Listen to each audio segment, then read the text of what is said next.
Zdaj pa začenjamo seminar Pozitivna miselnost, temelj dobrega počutja. Z njim želimo spodbuditi zavedanje, da je pretvorba negativnih misli v pozitivne ključ do našega uspeha. Naš deluje kot shramba, v kateri so spravljene vse naše misli, občutki in spoznanja. In le mi sami imamo možnost, da sortiramo stvari v njem tako, da bodo imele najboljši možen učinek na naše življenje. Naš prvi govorec je Aljoša Bagola. Aljoša, počasi si prosim prižgi video in pa zvok. Torej, z nami je najboljši kreativni direktor desetletja, tako ga je razglasila stroka. Zaradi njegove ambiciozne ustvarjalnosti so mu nadeli tudi ime oglaševalski guru. Je največkrat nagrajeni slovenski oglaševalski kreativec na domačih in tujih festivalih. Eden od najbolj branih slovenskih kolumnistov, priljubljen predavatelj, oče in mož. Po 20 letih je, kot je dejal, svet oglaševanja v veliki meri zapustil. V svoji karieri je poleg uspehov doživel tudi življenjske lekcije. Ena izmed teh je bila izgorelost, ki je resno ogrozila njegovo zdravje. O svojem stanju je napisal tudi literarni prvenec Kako izgoreti, ki je postal mega uspešnica tako pri nas kot v tujini. V knjigi najdemo številne pomembne življenjske nauke. Med njimi, da ob izgorelosti ugotoviš, da tečeš maraton, ampak v popolnem šprintu. Aljoša, uvodoma me zanima tvoj recept za izgorelost. Tina, živjo, hvala za prijazno povabilo na sodelovanje. Veliko ljudi sicer zanima, kako ne izgoreti. Jaz nažalost te izkušnje nimam, ker sem po teh uspehih strmoglavil in izgorel. Zato lahko v bistvu osvetlim pot, ki vodi do tega silovitega stanja. In zagotovo je tlakovana z neko prizadevnostjo, ki pa na eni točki gre čez zdrave meje. In veliko ljudi misli, da se izgorelost zgodi zaradi preveč dela. V resnici se pa zgodi zaradi slabih odnosov, zaradi toksičnih odnosov, ki so še posebej v sodobnem svetu vsi izropani zaupanja, spoštovanja in sodelovanja na pravi način.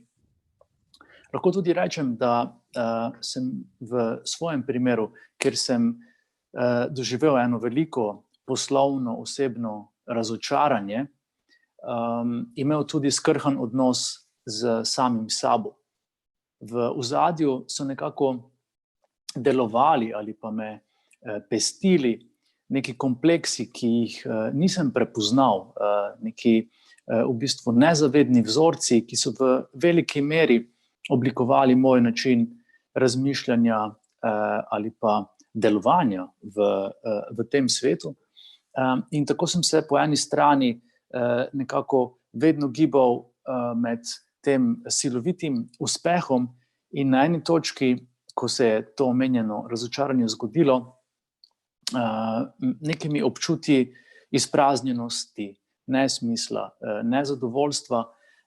In tako sem kasneje, ko sem se odločil tudi za psihoterapijo kot neko osnovno kurativo izgorelosti, začel nekako rovariti po teh kompleksih in sem seveda naletel na kompleks manjvrednosti. In ko ga je moja psihoterapevtka prvič izpostavila in rekla, ja, to je najbrž vaš kompleks manjvrednosti, se je ta Superman v meni zarežal in rekel, oprostite, kompleks manjvrednosti, jaz. Ampak potem, ko se soočiš z temi vzorci in jih prepoznaš, je seveda jasno, da so bili to neki diktatorji tvojega tempa ali pa tvojega načina pogleda na uspeh, ki je bil v mojem primeru vedno nekako prepreden z idejo, da se pa moraš za uspeh upehati, da moraš iz sebe iztisniti zadnjo kapljico znoja in krvi, skratka se izgarati. To je tako naše družinsko oziroma rodbinsko izročilo še iz gostilne v Prekmurju. Tako da na ta način se izgori. Deloholištvo je zgolj posledica, se pravi, teh skrhanih odnosov, ki najbolj botrujejo temu stanju.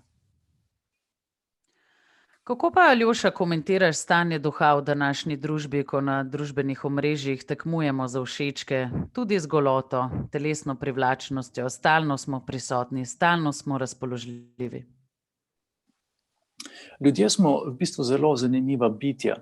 Smo bitja nasproti in v nas je vgrajena potreba po pripadanju in potem, da poleg seveda fizične varnosti, kot so streha nad glavo, dovolj hrane in podobno, potrebujemo tudi čustveno varnost. In ta pomeni, da moramo biti razumljeni. In v bistvu, kar se dogaja danes, je to, da te sodobne tehnologije, ki dejansko preplavljajo naš vsak dan, ugrabljajo te zelo prvinske, skoraj da nagonske vzorce, ki jih imamo. In naši preživetveni možgani si vsa obvestila o všečkih ali pa o sledilcih ali o komentarjih, ki jih dobimo ob svojih objavah, prevajajo v ta potrdila, dovolj sem varen, saj pripadam plemenu. Danes je pač to pleme veliko več milijard in je digitalno pleme, ampak ta pomemben del naših možganov to še vedno čuti na ta način. In vsa ta obvestila, ki prihajajo, pa seveda v naših možganih izločajo ta zelo pomemben nevrotransmitor dopamin, ki je včasih služil za to, da ko smo naredili nekaj dobrega, ko smo razvili zdravo navado in so nas starši pohvalili, da je nam omogočil občutke vzhičenosti, zadovoljstva in veselja. In tako smo zdaj v bistvu talci teh tehnologij, ki nam lahko vsak dan krojijo razpoloženje in vsak dan se zatekamo k tem zelo preprostim stvarem, kot so pač naše nasmejane, srečne in zato večinoma zlagane objave, ki nam potem dovajajo te odmerke teh možganskih bombončkov, ki nas razveselijo. Ampak težava je v tem, da to seveda hitro vodi v odvisnost, zasvojenosti in ravno nasprotna občutja, ki smo jim vse bolj priča. In to so potrtost, depresija, pokvečena, iznakažena samopodoba pri mladih. In zato se moramo o tem resno pogovarjati in predvsem izobraziti na način, da razumemo, kako res te tehnologije delujejo in kako škodljive znajo biti, in se jih zato naučimo najprej pravočasno ali pa dovoljkrat na dan tudi odložiti nekam v stran, se ukvarjati s sabo in jih potem, ko jih uporabljamo, uporabljati na boljši in bolj odgovoren način. Preden nadaljujeva, me samo zanima, ti si potem, ko si izgorel, si se tudi odločil, da se boš naučil, kako tehnologijo odložiti, tudi kdaj za kakšen moment, pa me zanima, koliko je bila nad tem navdušena tvoja žena? Ja, jaz sem takrat moral dejansko se v celotni umakniti vsem stresorjem, ker trpiš za posttravmatskim stresnim oziroma za posttravmatsko stresno motnjo. In takrat sem takoj izklopil vsa obvestila in tudi nekako zapisal to svoje prvo pravilo izgorelosti, da če razpolovimo svojo razpoložljivost, bomo podvojili svojo razpoloženost. In ko sem to dejansko preveril v praksi in bil navdušen nad tem, kako deluje, sem ugotovil, da se z tem našim refleksom pravzaprav da smo stalno na razpolago, pravzaprav ogrožamo. Ljudje nismo narejeni, da smo stalno na razpolago in v nas tiči še en pomemben preživetveni mehanizem, mehanizem posnemanja in primerjanja, ki spet je služil temu, da smo primerjali starejše v plemenu in svoje starše in razvili dobre navade, ampak danes pa posnemamo in se primerjamo, ne vem, z poslovnimi idoli, z zvezdniki, z vplivneži, ki so na eni točki vsi bili ambasadorji, če ne celo evangelisti ideje tega kariernega brutalizma, se pravi, da moramo biti nenehno na razpolago, da moramo delati 130-urne delovnike na teden in podobne nezdrave stvari. In potem smo brez neke refleksije ali pa nekega zrna kritičnega vpogleda v to, seveda isto počeli sami. In moja izkušnja je, da se da v poslu dobro delati in preživeti ali pa celo biti učinkovitejši, tudi tako, da nismo nenehno na razpolago. Ker pač naši možgani za učinkovitost in kreativnost potrebujejo mir in to moramo zagotoviti tako, da pač damo vse te tehnologije vdora pač malo na stran. Čisto na kratko bi te samo še vprašala, kako si pravzaprav še okreval? To tudi pomeni, da greš kdaj na kakšen sprehod, da v bistvu udejanjaš tudi čuječnost. Majčkeno, če lahko še ostaneva pri tem, potem pa nadaljujeva. Ja, čisto neke praktične manevre okrevanja je v bistvu treba nekako vzeti kot duhovni fitness. Vsem nam je blizu ideja krepitve mišic, premalo se pa ukvarjamo z tem, da si dejansko pridobimo neko mentalno kondicijo, ker mentalno zdravje v precej preprosti definiciji lahko pomeni, da imamo dovolj zaloge življenjske energije. In v tem smislu sem jaz seveda najprej trdo delal, da sem se pregaral skozi vsaj ta najtemnejši del izgorelosti, ki te popolnoma oropa radosti, zadovoljstva in veselja, in potem počasi začel te vzorce, ki sem jih razkrinkal, spreminjati. In to pomeni, da jih moraš ozavestiti in potem se z njimi spopasti. In po moje, da zdaj nimamo dovolj časa, da bi šli skozi vse neke te praktične stvari, bom izpostavil mogoče dve. Prvo je postavljanje meja. Moramo se naučiti zdravo postavljati meje in potem biti sposobni premagati tisti strah, ki pride, ko rečemo ne. Pri postavljanju meja je magična beseda ne. To je res tak Harry Potterjevski izrek, ki nam zelo, zelo pomaga.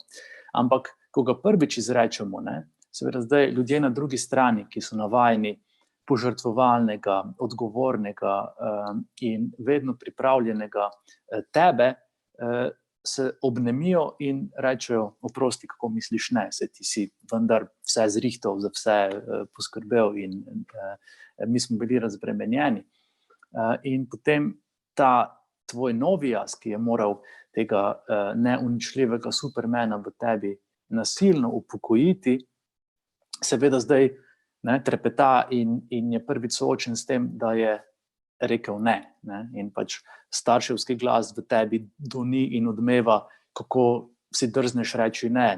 In ta ideja, bodi priden, bodi ubogljiv, bodi uslužen, je zelo trdovratna in se je težko znebiš, ampak moraš pri tem vztrajati, ker veš, da druge priložnosti več ne boš dobil. In potem počasi, korak za korakom, se naučiš zdravega postavljanja meja, ki ni neodgovorno, ki ni ošabno, ampak je dejansko v prvi meri nek ukrep za to, da poskrbiš zase in se daš na prvo mesto. Druga taka stvar so pa mogoče tanke rezine sreče. To je ena ideja enega ameriškega raziskovalca sreče, ki pravi, da se moramo vsakič opomniti na to, da bodo zdaj neke naše potrebe zadovoljene. Recimo, ko smo žejni, si natočimo kozarec vode in moramo zavestno reči, to bo zdaj krasen občutek, spil bom kozarec vode, moja usta ne bodo več suha, čutil bom, kako me v bistvu ta osvežitev nekako prepoji. In zato te tanke rezine sreče lahko odmerjamo vsakič znova skozi cel dan pri različnih priložnostih, kot smo lahko tudi seveda načrtno hvaležni za marsikaj v življenju. In tudi ta hvaležnost je zagotovo krasna in čudovita energija, kot tudi tehnika, ki se je lahko polotimo. Aljoša, trenutno vlada zdravstvena epidemija, ki je na plano prenesla številne krize, med njimi tudi krizo duševnega zdravja. Kako ti vidiš trenutno situacijo? Seveda je stvar zelo, zelo resna. Mene je skrbelo v bistvu za dobrobit na področju duševnega zdravja že veliko prej, saj smo ljudje nekako v teh svojih rutinah zelo nepazljivi na to, kar se nam dogaja, ker tudi sam sem bil, imel sem veliko znakov in življenje mi je velikokrat želelo nastaviti ogledalo, in ker se v njem nisem želel ozreti, je bilo pred me prisiljeno postaviti zid. In to je sedaj v bistvu narava nekako naredila celemu človeštvu. Postavila je zid, ki ga pač moramo ali preplezati ali opeko za opeko razstaviti in se pri tem naučiti veliko stvari. In v bistvu je izgorelost neke vrste ukrep za samoohranitev in tudi zdaj nam nekako v bistvu narava sporoča, da se moramo izprašati, da moramo pogled na svet spremeniti. In če gre za krizo duševnega zdravja, je seveda to naš notranji boj. Zdaj se ta boj dogaja zunaj, je neke vrste motnja in to naše reševanje zunanjega sveta nas v bistvu še preveč odvrača od tega, da bi se zazrli vase in začeli nekako reševati težave v sebi. In to je ključni izvor v bistvu vsega, ker kot pravi znameniti psihoanalitik dr. Jung, je vse, kar se dogaja v zunanjem svetu, zgolj manifestacija našega notranjega sveta, in jaz to trdno verjamem. In kot sem zapisal zdaj v bistvu v svoji prihajajoči knjigi, je včasih bolečina in nesreča sporočilo življenja, da mu je mar za nas. In zato tudi na to situacijo, kjer je seveda veliko bolečine, veliko izzivov, gledam kot na nekako malo sprevrženo sporočilo življenja, da mu je zelo, zelo mar za nas in zato, da pač začnemo spet stopati po neki bolj odgovorni poti, tako do narave kot do sebe in seveda sveta, ki je v tej podivjani centrifugi bil popolnoma snet s tečajev. Torej, kar nekaj si že odgovoril, pa vendarle bova še čisto malo ostala tukaj. Torej, ena od tvojih izjemno pomembnih misli je tudi ta, da je izgorelost v tvoje življenje prišla, da te preobrazi in ne porazi. Zato me zanima še kakšen tvoj napotek, kako se učinkovito spoprijeti s podivjanostjo tega sodobnega sveta in kljub vsemu v njem najti kanček utehe, pomirjenosti. Navsezadnje pa nam predvsem manjka optimizma. V bistvu je naše zatekanje k še eni utvari, ki jo prinašajo sodobne tehnologije, se pravi, poleg tega, da moramo biti nenehno na razpolago, se nam zdi, da moramo biti nepretrgoma srečni. In to je še eno rušilno izhodišče za naše počutje, ki ga moramo postaviti pod vprašaj. In zato optimizem ni stanje nenehne sreče, ampak dejansko neka naša predanost in zavezanost k ideji napredka. In zato smo lahko v katerikoli situaciji v resnici optimistični, ker življenje ni tu, da nas kaznuje, ampak nas v bistvu nenehno uči.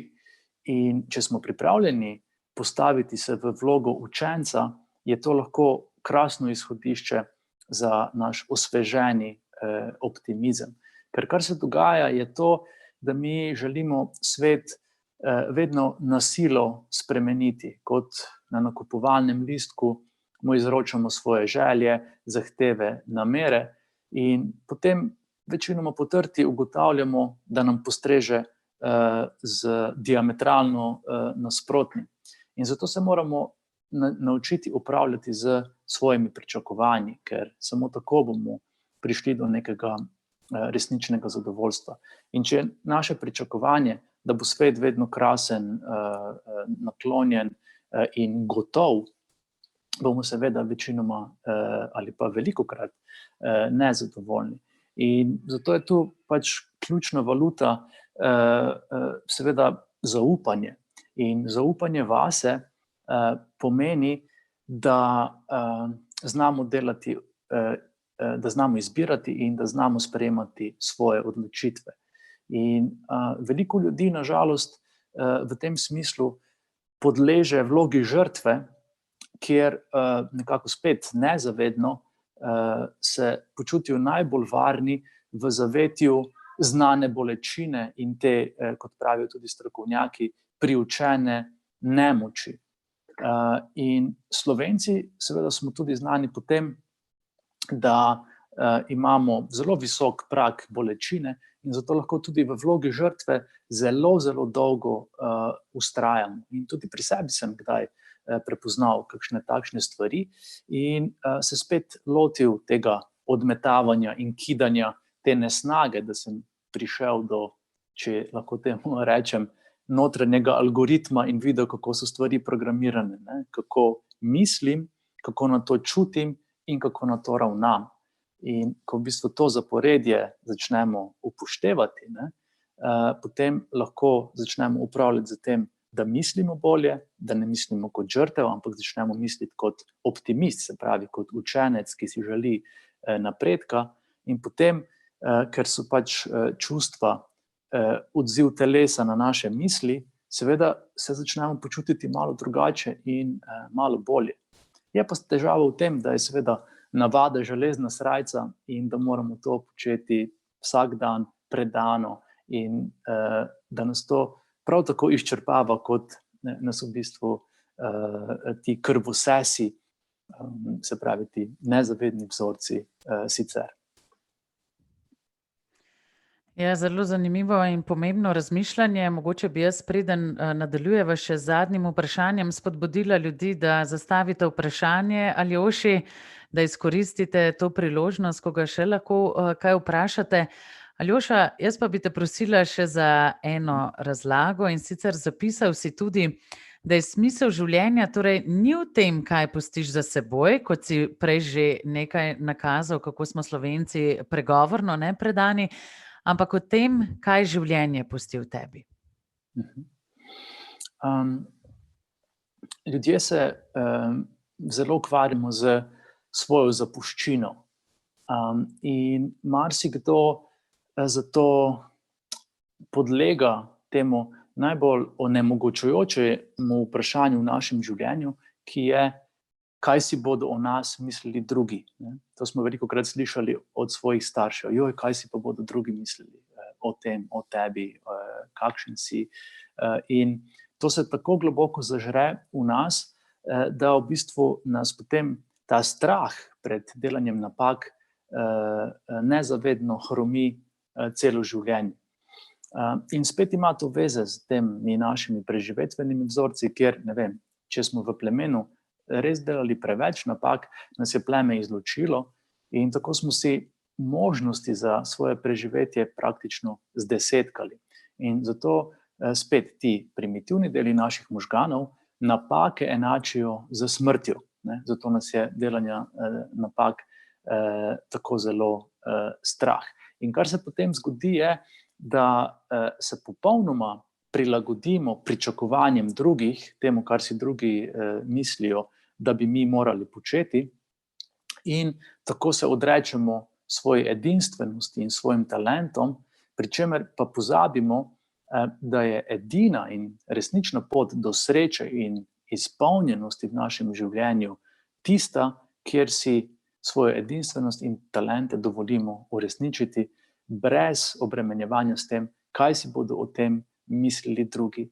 In če se ukvarjamo z tem, kaj si bodo o nas mislili drugi, je smisel življenja v tem, kaj bomo pustili za sabo. Joj mora imeti hišo, družino, avto, otroka, psa in lepe fotografije na Facebooku. To je ta zunanji svet in pritisk zunanjega sveta ter pričakovanja oziroma uresničevanje pričakovanj, ki niso nujno naša. Pričakovanja so velikokrat vsiljena ze strani pomembnih nam drugih. Veliko ljudem starši izberejo njihov poklic, jih dejansko prisilijo, da morajo iti v takšne in takšne šole. Veliko ljudi živi po neposrednem nareku njihovih partnerjev in tako, če nisi nikoli v stiku z svojimi resničnimi pričakovanji, ki so samo tvoja, in če ne narediš te inventure, seveda si ujetnik tega zunanjega sveta in teh skrbi, joj, kaj bom naredil, kaj bom pustil za sabo, kakšen je moj pečat v očeh drugih, in tako nikoli ne raziščeš te svoje edinstvenosti, ki se seveda skriva kot nek zaklad v tvojem notranjem svetu, kjer pa se seveda moraš prebiti skozi sloje teh nevideznih pošasti, strahov, vzorcev, ki kot čarovnik iz Oza prišepetavajo, kako moraš kaj narediti. In potem, ko spoznavaš to, ko se krepiš, seveda odkrivaš to svojo notranjo moč in edinstvenost in na ta način življenje v tebi pušča neko dragoceno sled, ki pa ne bo kar izginila, ampak bo tudi kot neke vrste Ariadnina nit služila tvojim zanamcem oziroma generacijam, ki prihajajo, da bodo znali z njo malo lažje priti iz labirinta, ki bo pač naklonjen njim. In dejstvo je, da smo v labirintu in imamo pa to moč in to edinstvenost, ki nas iz njega pripelje na izjemno izpolnjujoč način. Tako da je v bistvu življenje neke vrste krasna igra in pač lahko rečem, da če se ne jezimo preveč na sebe, nam bo svet zelo naklonjen. Tako da lahko tej igri rečemo, človek ne jezi se. Hvala lepa za tvoj izredno dragocen prispevek. Hvala za Glede na povabilo. to, da imava samo še nekaj sekund, bi izkoristila priložnost in vprašala, zasledila sem, da pripravljaš novo knjigo, pa mogoče samo še za nekaj sekund odgovor, o čem pišeš, Aljoša? Ja, naslednje leto pri Mladinski knjigi spet izide moja knjiga, ki je pa tokrat namenjena mojemu iskanju sreče in nekako sem doslej uspel razkrinkati to, kar sem vam že nekako povedal, da je pot do sreče vedno tista, kjer izpolnjujemo svojo edinstvenost, zato sem srečen, da lahko to počnem. Tako da sreče ne smemo nikoli imeti za cilj, ampak vedno kot posledico izpolnjevanja svojih talentov.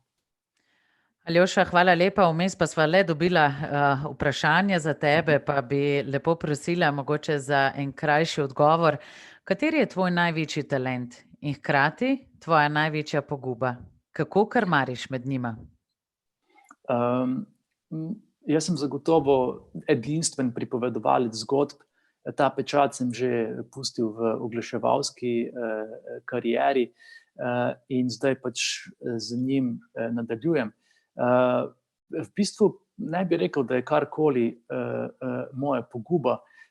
Je zagotovo nekaj preglavic, ki mi naredijo kakšno gubo preveč, zagotovo pa te niso pogubne. Aljoša, iskreno se ti zahvaljujem za tvoj čas in dragocene misli. Hvala lepa, hvala za povabilo.